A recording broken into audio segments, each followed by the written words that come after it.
One of my grandkiddies called me the other day and said, Grandpa, tell me something.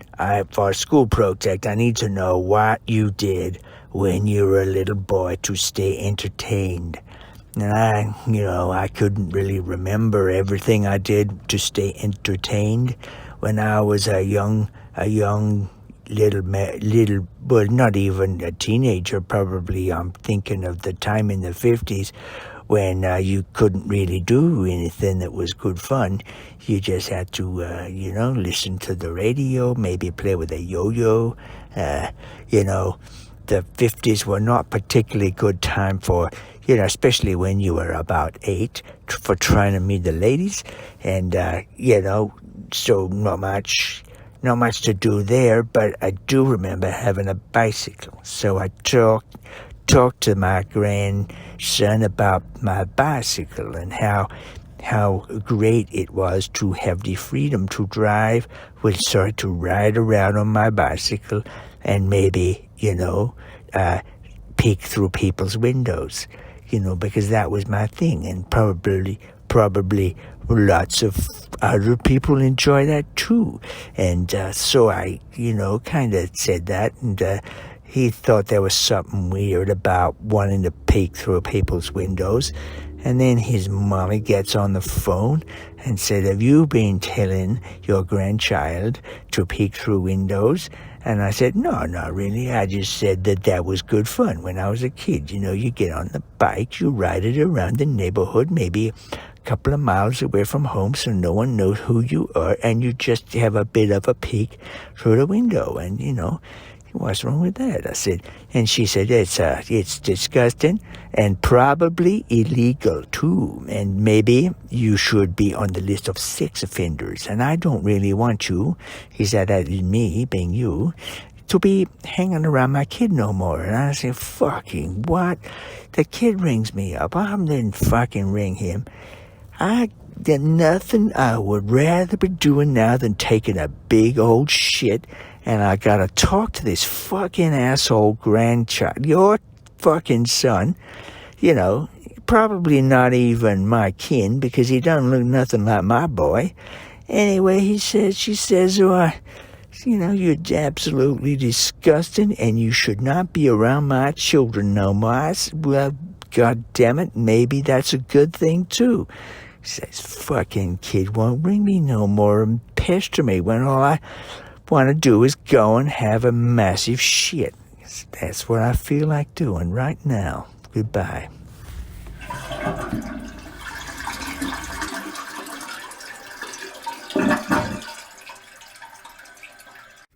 So a short while later, my son called me, and he said, Daddy, were you talking potty mouth, talking bad with my wife earlier on?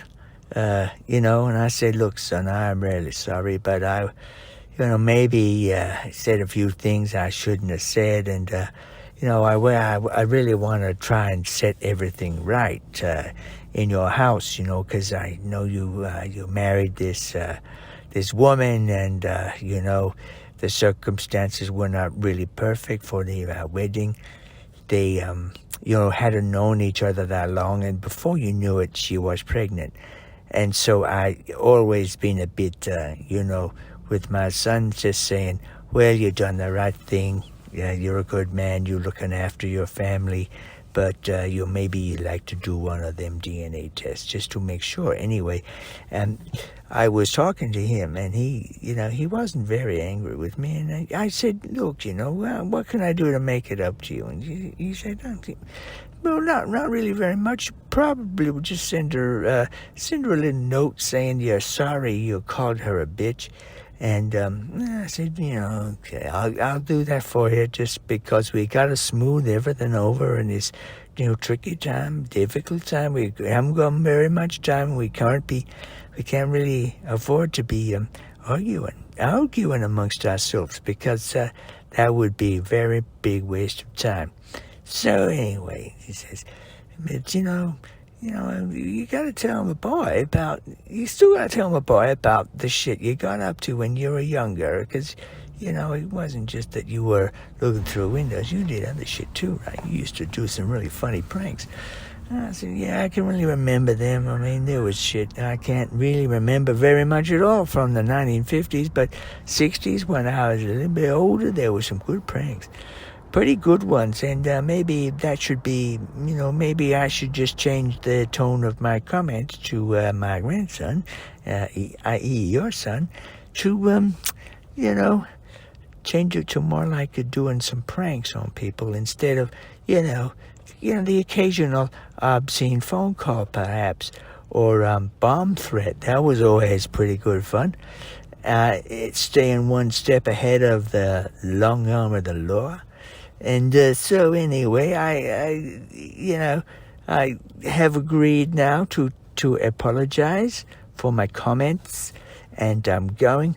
I maybe just gonna tell my grandson a little bit about how to pull the pranks on people without getting caught, and just sort of not emphasize quite so much the looking through people's windows, even though that was often a pretty good way to start a prank. You look through their windows, maybe you shine a light inside, maybe then you say, you might call them a few times and maybe get them really scared, and then, there's all kinds of things you can do. Then you maybe call a pizza, some sort of delivery over their house, perhaps get some sand dumped on, tipped out from a big truck, big fucking motherfucking truck, all over their lawn. That's a pretty good one.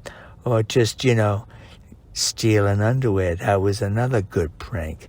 Not that you got any pleasure out of, owning some lady's used underwear, but it still was pretty funny, and you could often, make a few bucks by selling it to your friends at school.